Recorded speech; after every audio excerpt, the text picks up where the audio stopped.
ఒకటికి 2 సార్లు వివరించిన తర్వాత కూడా అర్థం కాకపోతే అవతల వ్యక్తికి వివరించడం వదిలేసాయి. పిల్లలు ఎదిగాక వారి వారి సొంత నిర్ణయాలు తీసుకోవడం మొదలు పెడతారు. వారి వెనకాల పడడం వదిలేసాయి. కొంతమంది వ్యక్తులతో మన ఆలోచనలు కలుస్తాయి.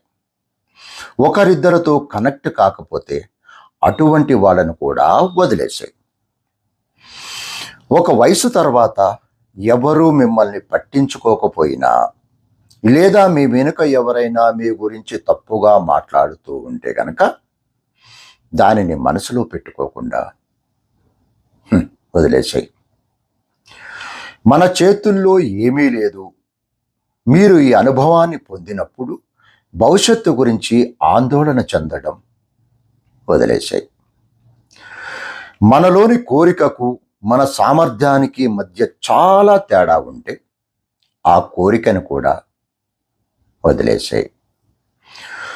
ప్రతి ఒక్కరి జీవితం భిన్నంగా ఉంటుంది కాబట్టి ఒక వ్యక్తితో మరో వ్యక్తిని సరిపోల్చుకోకుండా వదిలేసాయి.